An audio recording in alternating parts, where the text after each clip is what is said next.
Welcome back to Champ Talk with Branden Hudson. I am happy to have you guys back listening and vibing out with me. This episode of Champ Talk is brought to you by Residential Electric. Shout out to John Dyes. Man, he's been a huge supporter of our SBY MMA and Fitness's program, this podcast, and all the things related to. He is crushing it in the electric and HVAC scene here on the Eastern Shore. So give him a shout, let him know, and obviously you can always contact me for the information. Again, like every episode, we always ask that you please like, subscribe, leave a comment to all platforms, to all channels, YouTube, Spotify, Apple, the Facebook page, the Instagram page, all the above.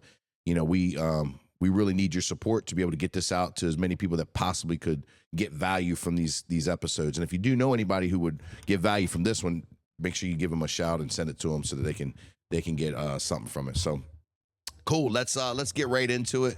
Listen, today was kind of unplanned. We had a guest supposed to get here. He couldn't make it. We had another guest who couldn't fill in. So we're gonna go off the cusp today, baby. We're just gonna kind of run with it. But I think I got a good message that's gonna really deliver for you guys and help you guys, just improve the quality of your life.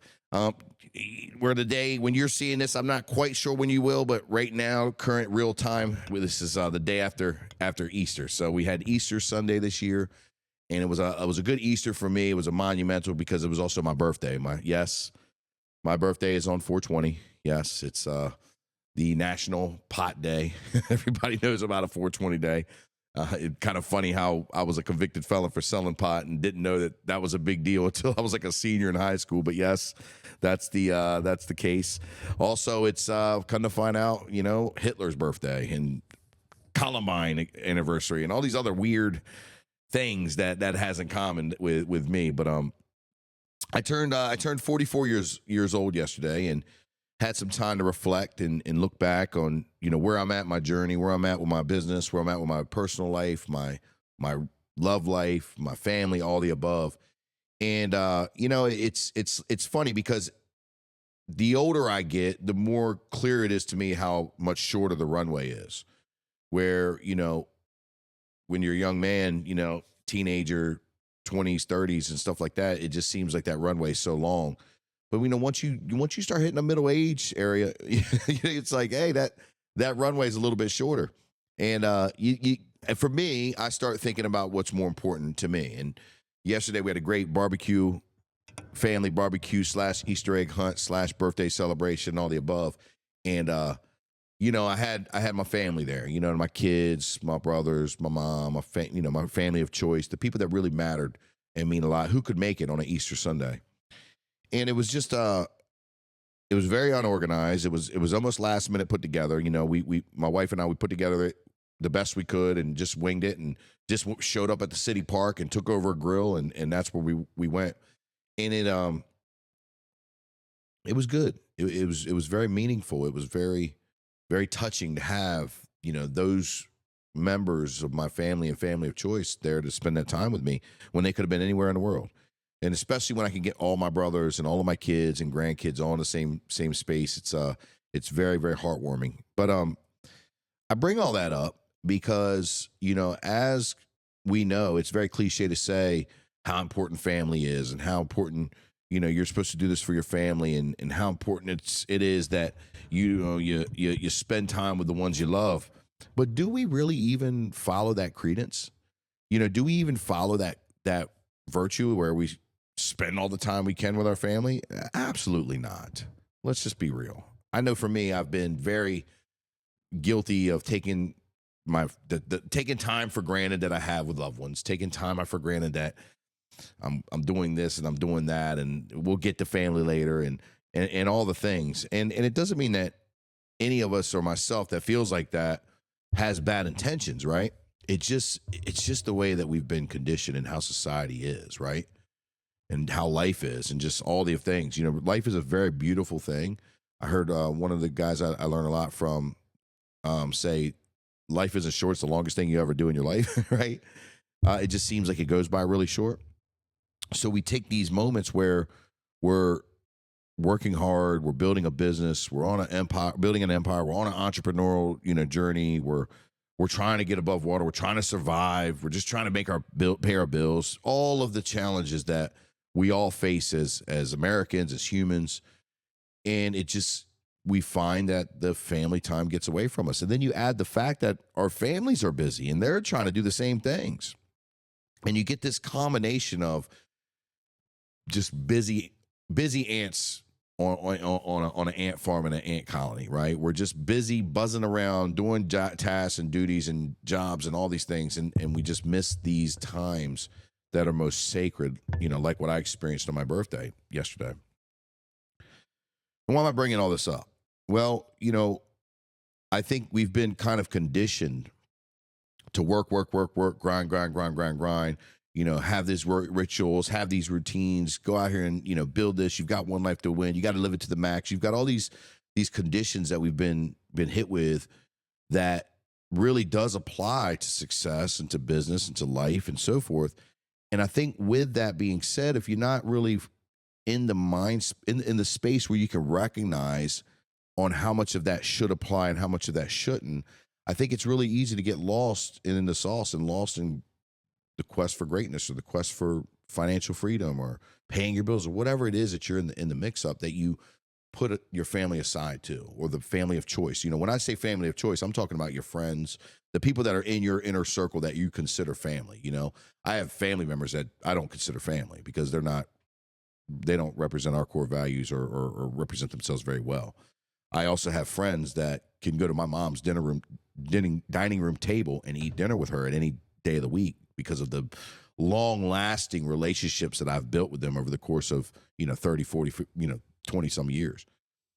And it's important to nurture those relationships. It's important to nurture your friends / family of choice, your family members that you love, and obviously your children, your mom, your dad, the people that are in the circle, your brothers and sisters, the people that are so close to you, right?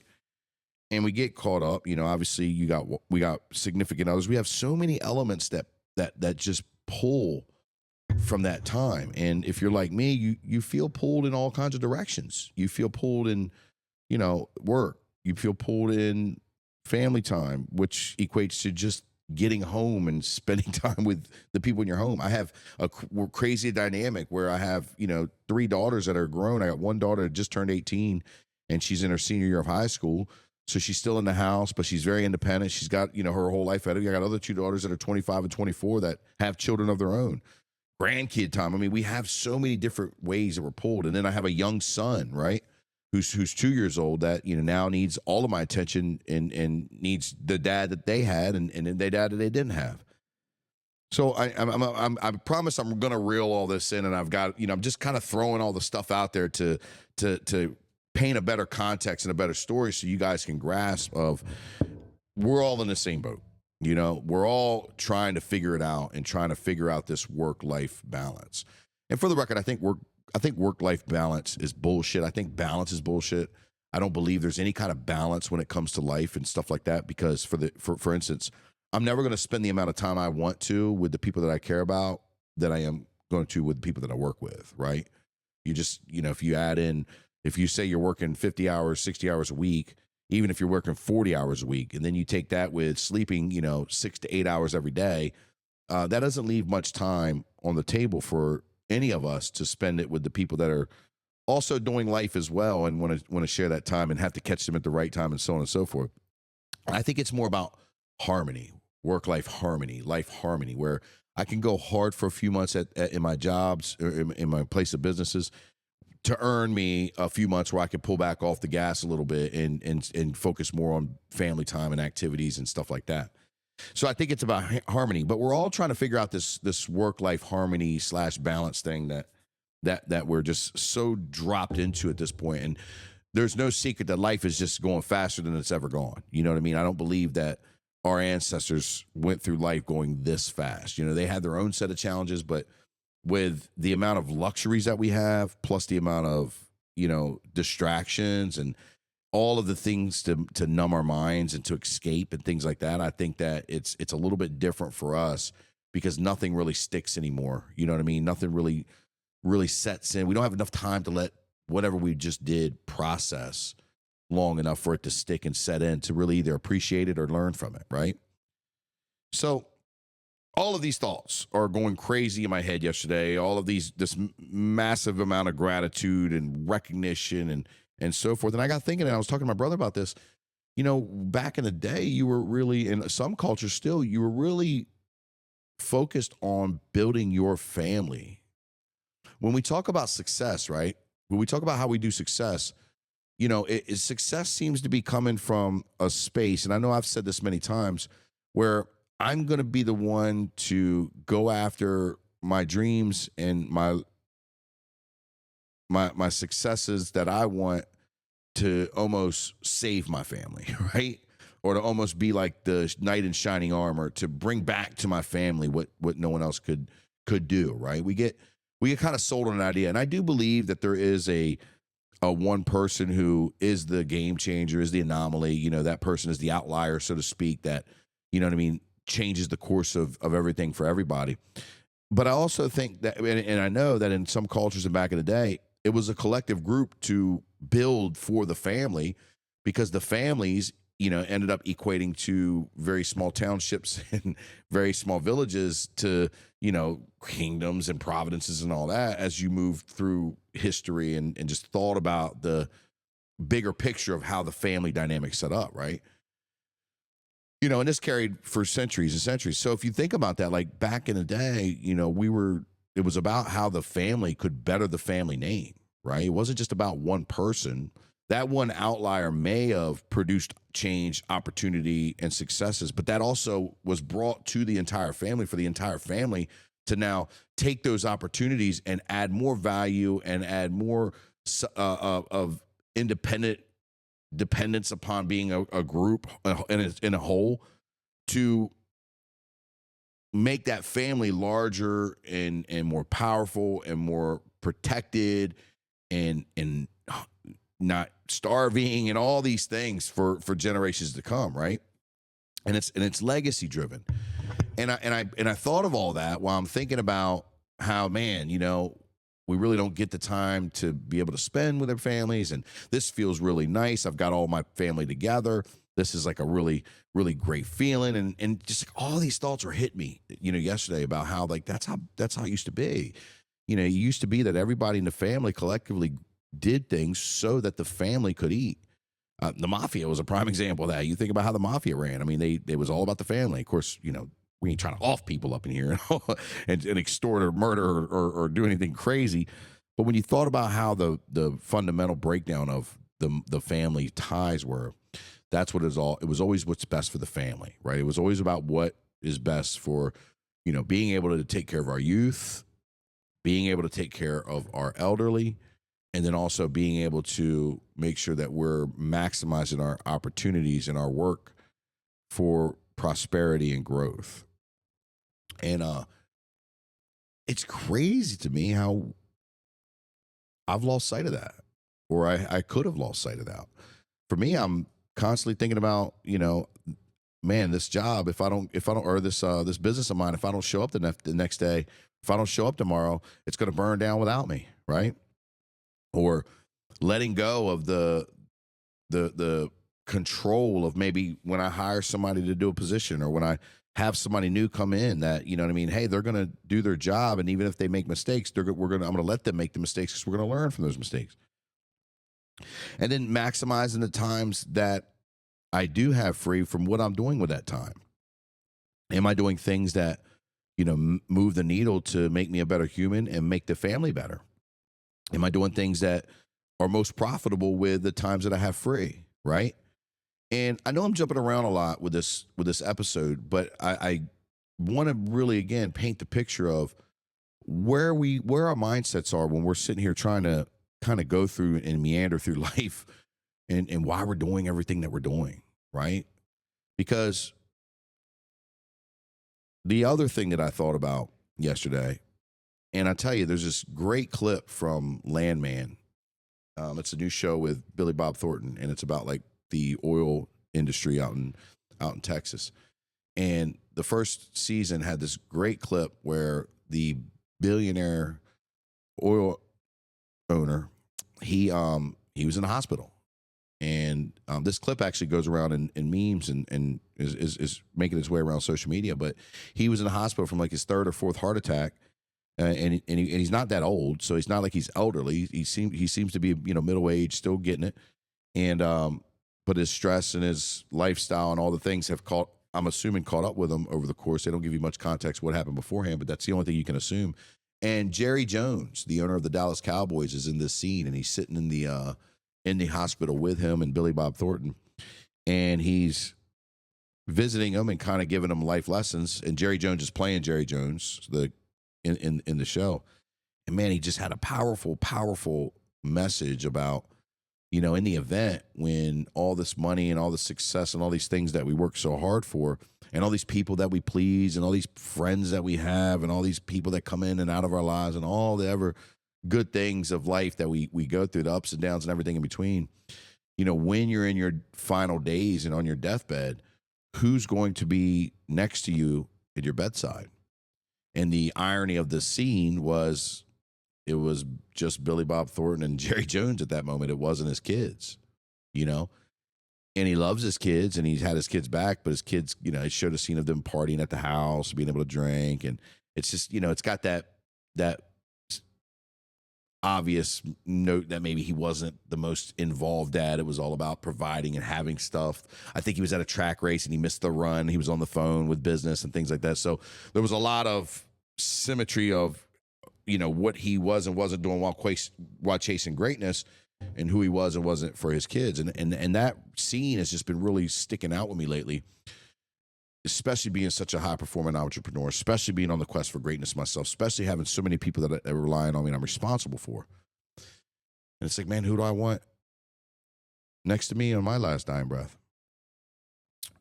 My grandmother was a very, very modest lady. She is the reason why Branden is the personal development guy that I am today. She started it long before I even knew what I was doing.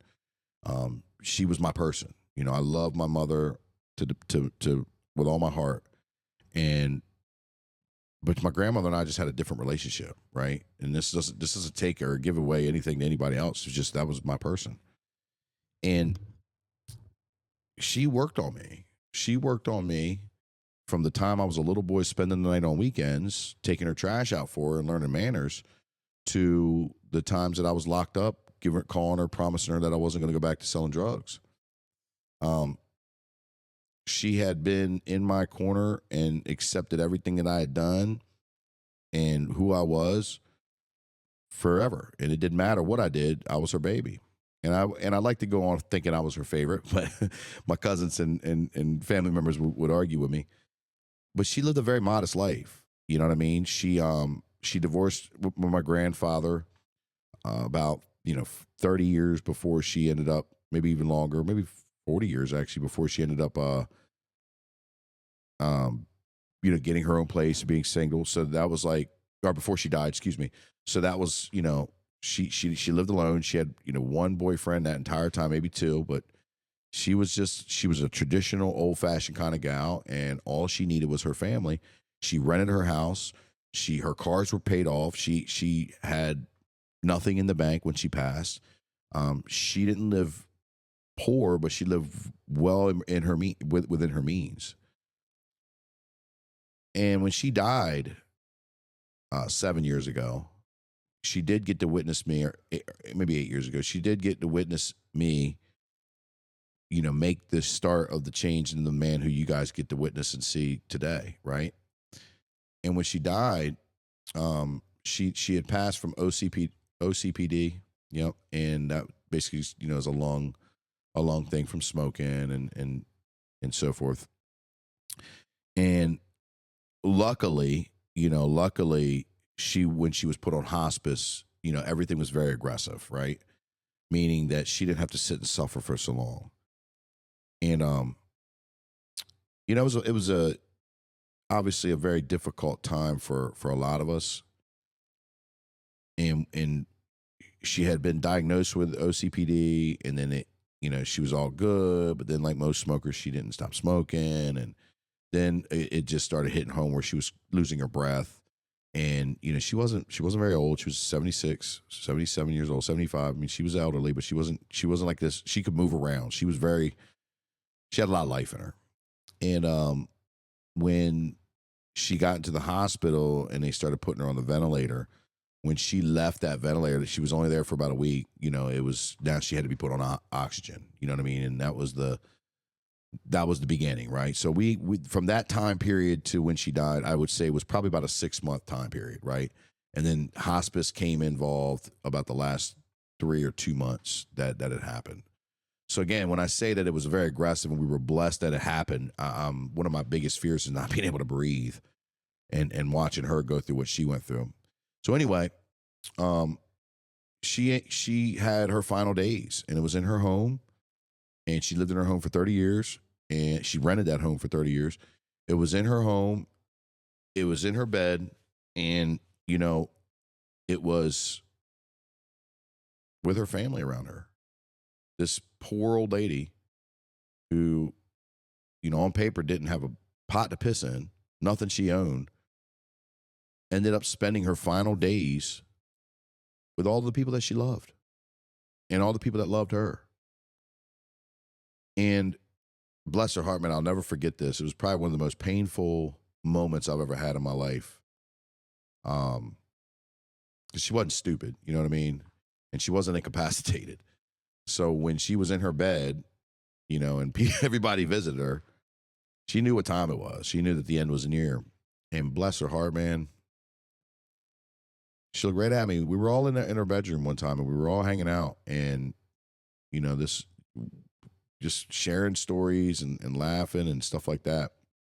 And through the mix of about 6 or 7 people just carrying on and having a good time, she looked right at me, man. And she with this look in her face, I can never get out of my mind.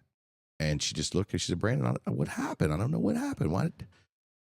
Almost like she thought that, she had more time and thought that like it wasn't as serious as it was. And like, just a little confused as to like, how did this happen so fast?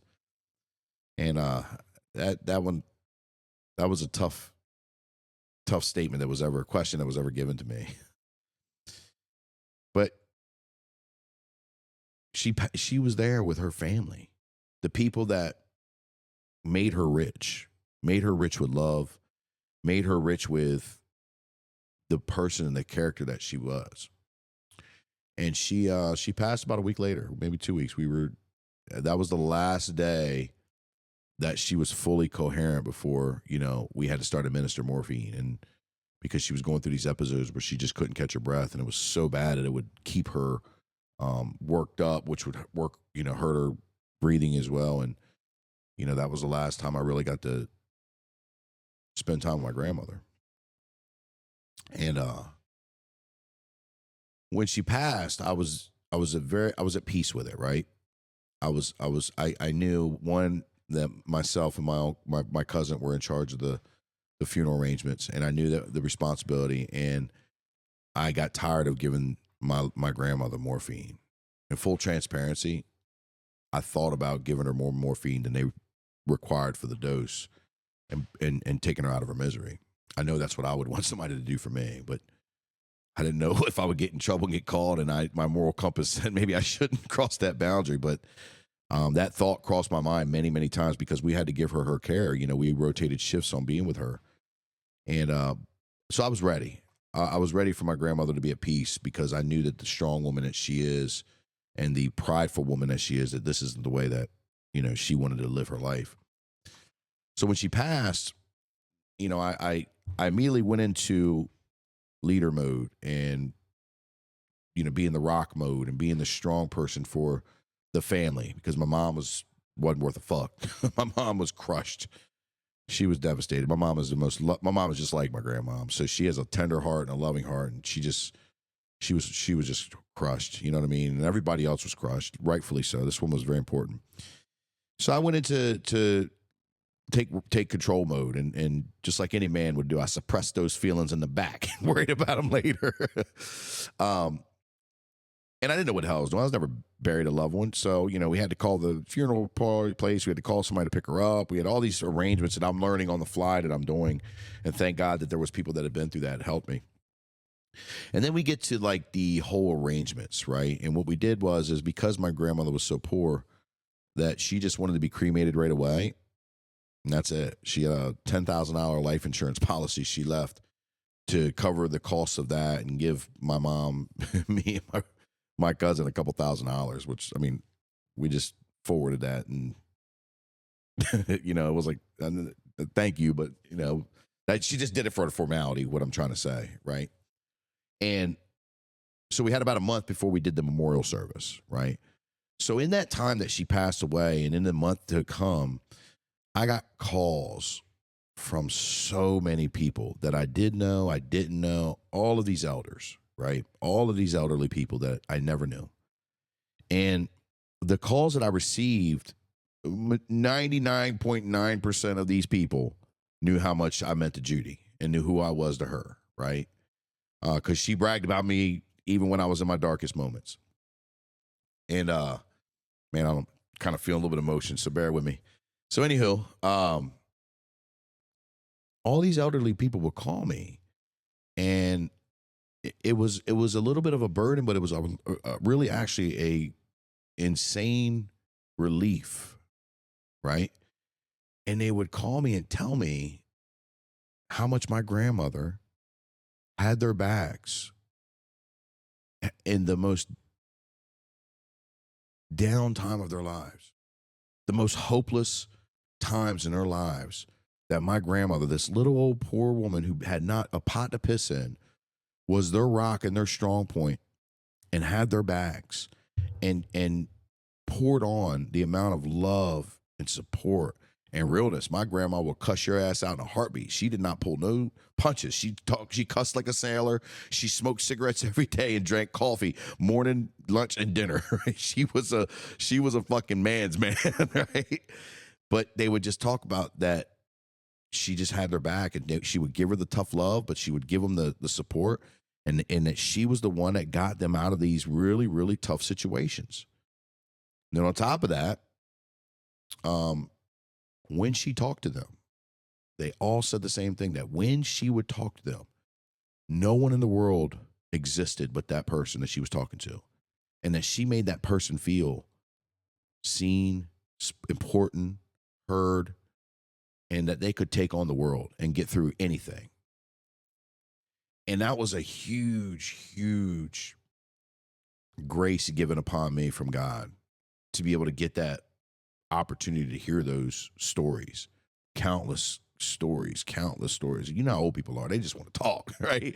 So I'm like not even having really a full clue of some of these people that I'm talking to. And they're going around and just, I mean, they're pouring out their Judy stories and their Judy moments. And, it was very touching, and I needed that, especially in that moment, because for me, I didn't break. Here I lost my favorite person in the world. I never break. I kept being strong. And then I remember, man, the day that she died or the next day, my cousin and I got a fifth of Hennessy and just sat in the house and just drank it. And just, we had our cry, we had our stuff, right? Our moments, our laughs and all that. And it was just one of the things that we did. And we took that time to commune and just, be thankful and grateful. But other than that, I mean, it didn't really hit me, right? It didn't hit me until the actual memorial service. And I was so strong. Like I was the guy that everybody needed. And I was just there. And, we didn't see her body. It was just a memorial service, right? It was a month later. And when I and the church that we had it in was my Uncle Ronnie's, her brother's, my great uncle. And I grew up into this church, and I went to church with her, me and her, almost every Sunday, right? A lot of memories, a lot of family ties, a lot of stuff. So I remember pulling up to the church. It's a little small church. And all of a sudden I got this feeling, the lump in my throat. Then I got into the church. We walked up the steps, and it got heavier and heavier. And then as we walked into the area, the main room, man, I lost it. Not like, not, I'd say I lost it. All I could think of was like the little old lady falling out and passed out in the middle of the pews. Not like that. I just couldn't get a grips on myself. I couldn't get it together. And I had to talk at this fucking thing. I had to talk to everybody. I didn't have to, but it would have been not good if I didn't. And I remember just being in the pews and just, man, I just hurting. Yeah, I was hurting. I just lost my person. Excuse me.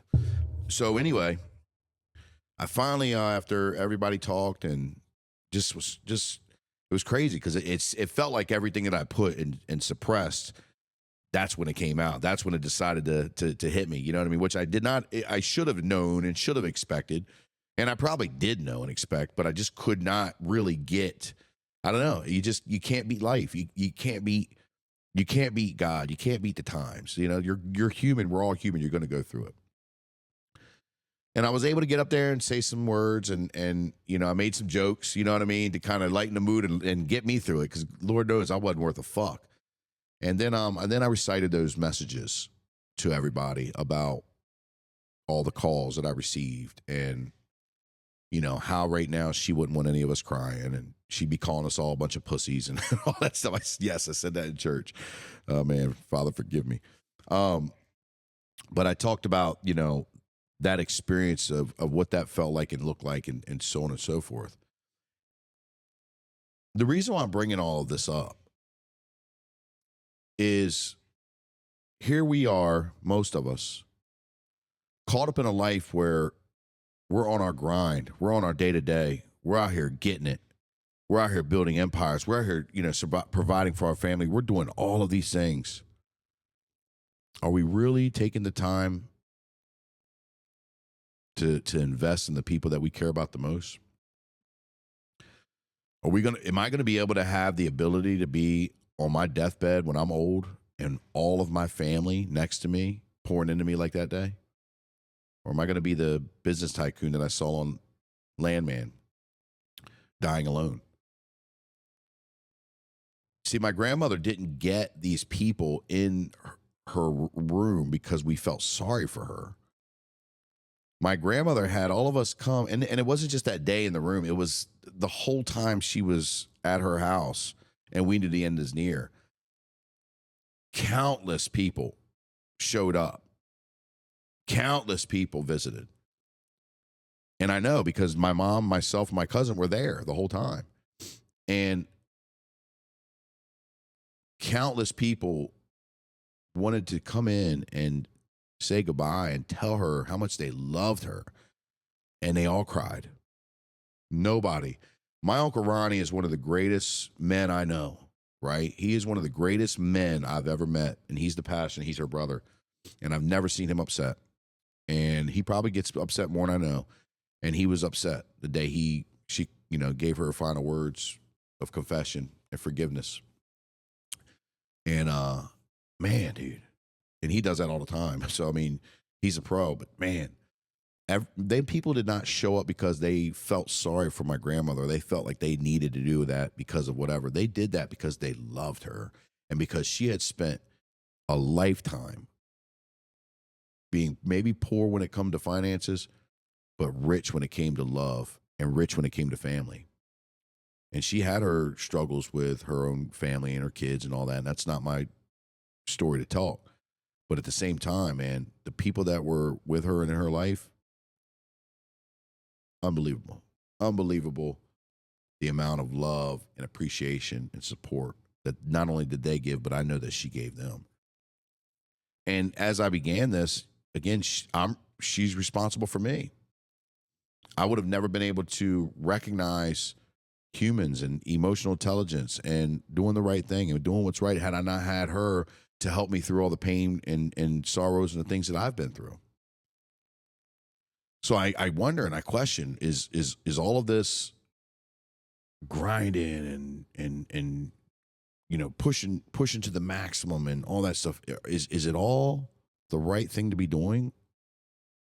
Are we, and what I mean by is it the right thing to be doing? Is it all the right thing to be doing all the time, the way that we're doing it? Or is there a better or different way? What's the sense in making all this money if you can't spend it with the ones that you love? Now, I just as much as I feel that way, I definitely believe that when you have an opportunity to do some great things, there's going to be sacrifices along the way, and there's going to be things that you're going to have to give up to get. And if I'm going to change the dynamic of my family forever, then I am going to have to go without some of the things that I wish I could do. 100%, I believe that. 100%. I also believe that you got to push it to the max. And yeah, but I definitely don't think that my family's going to sit there by me on my deathbed and pouring into me and sharing stories with me because I made a bunch of money or I worked really hard in life. They're going to be doing that because they're going to want to value and cherish every moment they can with me before I leave this earth. And that all was full circle from yesterday at the barbecue.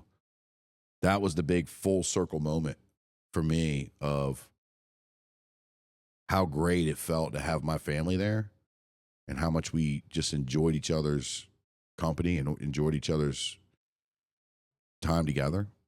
You know, I don't believe I have the same relationship with my brothers as they have with each other. Just because I've always been so busy and distant.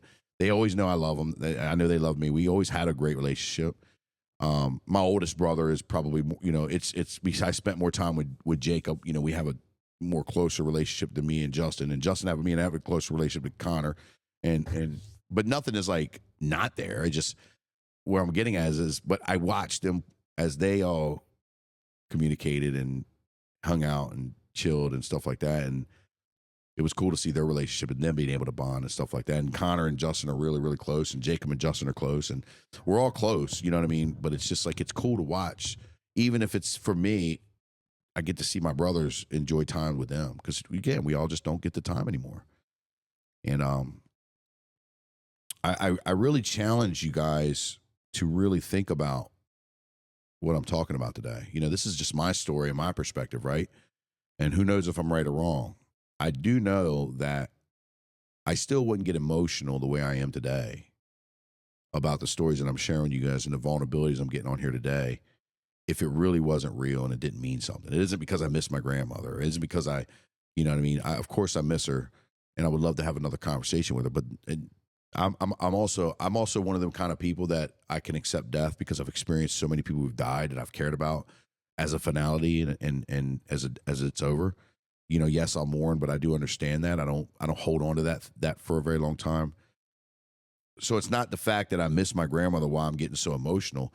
It's I know that I was meant to see that and learn those lessons in those times and go through what I went through, because I know that if I didn't, I probably wouldn't have valued Sunday the way I valued it today, that barbecue. I probably wouldn't think about and be conscious and aware that my kids would much rather me be home at 5 o'clock than work till 8, no matter what I bought them and paid for them and stuff like that. And it's a real struggle for me in my life right now. You know, it's a real struggle for me to find the time allotted for their waking hours. It has been my girl's entire existence. And what happened in that part of that lifestyle, as far as me being so busy and so on and so forth, I'm making up now. I'm making up now in the next chapter of their life, the next 25 years, 24 years, 18 years, so on and so forth. But I don't want Terry and my son to go through that. I don't want my grandkids to not be able to see their grandfather. So it's something that's a struggle for me to be able to find that harmony and find that quote unquote balance so that I can be able to pour into the people that I care about. My friends, I miss my friends. I miss hanging out with my friends. One of the things I loved about smoking weed, I don't smoke it now anymore, but one of the cool things about smoking weed was getting up with somebody and rolling a blunt, right? I'm not saying do or don't do that, but that was one of the things that, you know, if you asked me my previous life what I miss, man, I miss that because I got to spend so much time to pour into them. Well, again, my point is now, you know, making sure I'm allotting the time for the people that I care about. making sure I'm pouring into that, and also building that family unity and building that family presence and building that family dynamic again, where we all had a chance to build the family, make the family what it looks like. It's tough out here, guys. It's really tough out here, and nobody has the answers. We all have little bits of stuff that we can pull from other places, people, places, and things that help us just navigate this crazy thing called life. And my hope is that, you guys get a little bit something from this episode, or all of these podcasts for that matter, to help you navigate life, the best way you can, because, we all have guidelines and advice and lessons and things like this, but nobody has the answers, and nobody knows really what happens when we die. We have faith and we believe, but we don't really know. So it's hard, it's difficult, it's a struggle, but it's worth it. It's worth it when you live life on your terms, and it's worth it when you go after the things that you want, and family is worth it every single time, even when you do things that don't make sense and, things don't work out the way they should with family.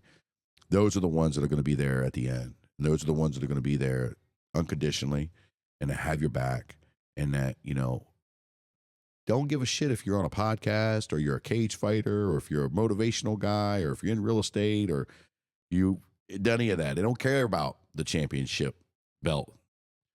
They care about the champion that keeps showing up every day for them. And they care about the Branden or the you or anybody else. So I hope you guys got something from that today. Didn't mean to get all emotional on you guys, but you know what I mean? It just come out of nowhere. And I'm grateful from you guys that listen to this podcast, and I'm grateful for the people that support, and I'm grateful for the people that share this with people that you think would love this, because I pour everything out every day. You know what I mean? Every single day, it's life or death for me. I'm wired that way. Every single day, it's go out hunting and eat what you hunt. So for me, I've seen so many different dynamics of life, so many different hardships and painful places, and mistakes that I've made, that I know that there's a better, more optimistic place on the other side. And that's why I do this stuff. That's why I'm always giving value, always, trying to pour out my perspective, try to give you guys what I can. It's hard being criticized and ridiculed. It's hard being consistent and doing this all the time. It's hard doing it when you don't know if anybody's hearing it or listening or even cares, and you just keep showing up. It's very hard to do that. But for me, if I didn't do that, I wouldn't be honoring my purpose and my grandmother and my higher power, to be able to deliver the things that I think that the world could use. And therefore, I just hope you guys get some knowledge from this and a little bit of insight, and you're able to pass it on. That'll wrap us up for another episode of Champ Talk with Branden Hudson. I appreciate you guys. Again, please like and subscribe to channels. Please pass this along to anybody you know. Give us a review. Give us a comment. Let us know what we could do better. And until next time, folks, what are you doing today to become a champion?